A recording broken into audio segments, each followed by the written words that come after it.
Hello! Good morning, good afternoon, good evening, wherever you are in the world. Jose here, welcoming you to another episode of Amazing Worlds, where today I'm going to be reviewing the War of Souls Trilogy by Margaret, Weiss and Tracy Hickman.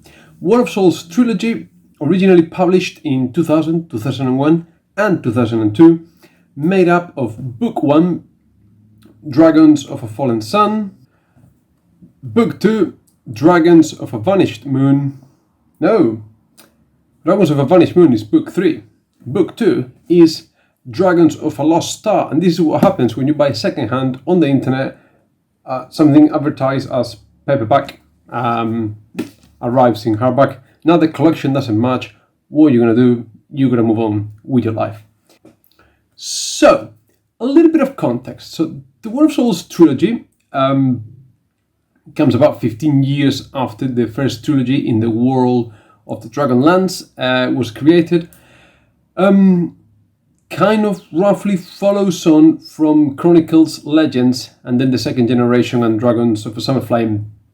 Check out the reviews, I'll leave links in the description below, because I've reviewed all those books, all those trilogies in this amazing world.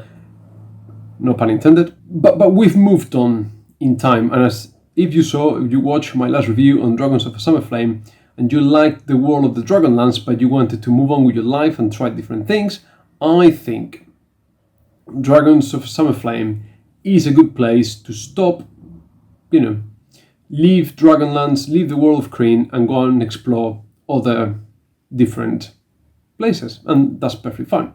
But if you liked it, if you enjoyed it and you want to continue, then you've got to dive into here. I would not recommend anyone at all to start with War of Souls. It's not a good jumping place because you're missing. It can be kind of read as a standalone, but there are so many references and so many events as to why the world is the way it is in the books are explained and understood from reading the earlier series in this world, that I really can't say, yeah, you gotta read this. Start with Chronicles, take it from there. Anyway, War of Souls takes place 38 years after Dragons of Summerflame, and I'm going to be a little bit spoilery because I've got to discuss certain things, right? So, if you remember, prior to the events in Chronicles, the gods had abandoned the world because of the pride and the stupidity of humankind. So they abandoned all the races in the world. Then they came back in Chronicles of the Dragonlance and balance of power was restored. Then during Dragons of Summerflame, the gods decided to leave the world. And that has got dire consequences, because in Dragonlance, magic, the ability to use magic comes directly from the gods. And with the gods having abandoned the world, magic is disappearing. So that's point number one. Magic is disappearing in this world. It's an interesting take. What I found really the most interesting thing about War of Souls and the setting of the world is that they've moved it on. And I think it's a logical, natural step up. So, the dragons in Dragons of Summerflame and some of the dragons already in Chronicles have stayed in the world, and they don't have to serve the evil gods or the good gods anymore. So the good dragons have disappeared. The evil dragons have stayed. They don't have to answer to anyone anymore. And it kind of makes sense that they become overlords of the world. There's 5 dragons, and between the 5 of them, they've divided up the world, and they rule as overlords. And it kind of makes sense, because it's very logical. Dragons are super huge, super intelligent, magic-using creatures that will naturally see the rest of the world as their rightful servants. I am an almighty dragon. Just by dragon fear, they can rule, but they are so massive. Who's going to attack them? Who's going to do anything to them? So they've divided up the world, and I think it's a very logical step to take if you're writing dragons into your world, which is very similar to what Robin Hobb is doing in the realms of the Otherlings. I haven't read the full World series yet, but already in the Towny Man trilogy, check out my review if you haven't done so, but it's similar. There's a dragon and they just feel entitled to everyone being their servant just because of the nature of being a dragon, and that sort of makes sense here. So that's the world that we live in. All of a sudden, in the middle of a stormy night, some young girl arrives who happens to be channeling magic again. She is speaking on behalf of the one true God. We don't know who this one true God is. And she starts to convert people. She starts to attract followers. And she sets out to conquer the world in the name of this one true God. And therefore, war ensues because she's becoming this all-powerful being, this sort of cult of personality thing, in a world that is torn apart because the dragon overlords rule certain places, the elven kingdoms are split, and war ensues. That's the premise of the world. Now, I've got some issues. So I like the take on the dragons, but I find the premise it's getting a little bit repetitive. So like I said earlier, the gods left pre-Cataclysm, they came back in Chronicles, then they disappear back in Summerflame, they come back now again in War of Souls. We keep getting this same thing of gods coming, leaving. What's going on? Are they going to stay? Are they going to go? What's going on here? So that got a little bit repetitive.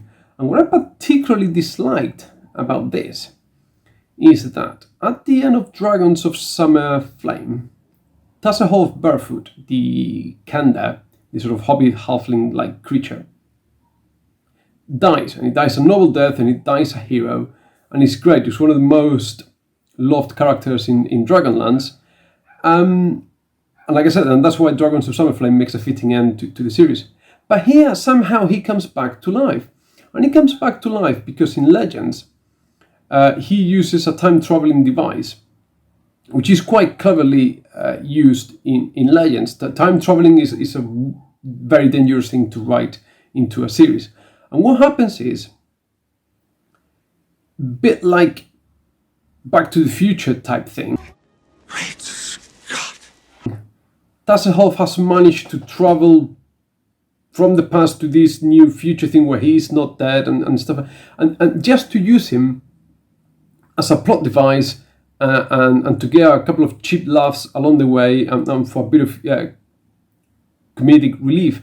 And I hate that they have used that character for that kind of purpose in this series. I was actually quite disappointed with the treatment of Tasselhoff there.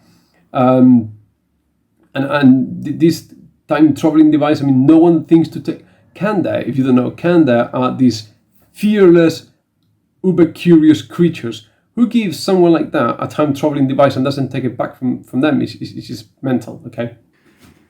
This is an insight, a quick pick-up shot, something I forgot to mention that I thought it was worth highlighting. So, another slight issue I had with the series is the main character, Mina. Now, difficult to empathize with what effectively is a cult leader, some sort of absolutist, power-wielding, power-hungry, crazy, revolutionary type thing. It's just not really that endearing, is it? I felt a lot more empathy. I really liked Galda, the Minotaur lieutenant. I think possibly, quite likely, the secondary characters, the supporting cast of this series was stronger and more interesting than Mina. And I'm a little bit worried because she is obviously the main attraction, the main issue, the main protagonist of the next series, The Dark Disciple. I'm wondering who that Dark Disciple might be. I also thought that the ins and outs, the intrigue of the Elven nations with Tanis's son, who is trying to unite them, that's also looking very interesting and quite exciting. But he doesn't get as much time to play out and to develop, although there's a whole other trilogy set up in Dragonlance, the Elven Nations, that is there. So the wonderful thing about Dragonlance, I have to admit, is that whatever character you like, whatever setting, whatever particular location, whatever history, thread, plot or line that you like, someone has written about it. It's probably the biggest collaborative world ever created in fantasy literature, and quite possibly in all of literature. But I could be wrong. I suspect in this case I am not, but please let me know what you think. Anyway, this is just the last pickup thing I wanted to mention. Let's go back to the main video. And the other problem that I've got is how they've treated some of the heroes of the lands. Now, some of them died during Chronicles and Legends, and that's fine. Some of them die in Summerflame, and some of them will die here. But they've the ones that were alive still from Chronicles, Goldmoon and Riverwind, Caramon.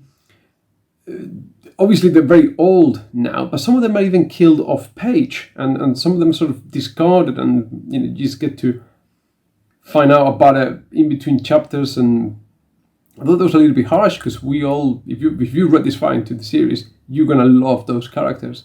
So that seemed a bit cruel. So overall, I think it was an interesting evolution of the world, worth exploring. I just wish we had done without any of the characters from earlier series. This was an opportunity to start with a clean slate, introduce the character of Mina, introduce the character of Galda, her lieutenant, who is a Minotaur. Finally, we get some fantastical creatures. Why can't we have Minotaurs in fantasy anymore? There you go. There's one there. And it's great. And we've got everything. We've got dragons, we've got elves, we've got Minotaurs, gods, there's political intrigue, there's battles, there's some kind of magic. I think it was a very good idea. I think the execution wasn't as great as it could have been. Please agree or disagree with me. Explain why if you read this series. But I just felt it was time to review, because the new trilogy is coming soon. Although I've got some misgivings about it. Whereas I've read Chronicles and Legends quite a few times each, I don't think I'll be doing a reread of these anytime soon. Maybe if I want to read the Dark Disciple, which is a follow-on from this, because the character of Mina continues there. I think maybe in the summer I may read Dark Disciple. I may have a quick reread of this. But anyway, I'm rambling now, which means I've finished with the review. Probably I would say this is a 2.5, a 3 out of 5 type thing. It's just a correct, adequate series. Probably more for the fans of the world, fans of the series, than for any newcomer, and certainly not a place to start. Check out my intro video to the World of the Dragonlance that I did some time ago. Please like, subscribe, comment, let me know what you think. Thank you all for your comments. Thank you for the engagement. Take loads and loads of care, and I'll see you next time. Bye.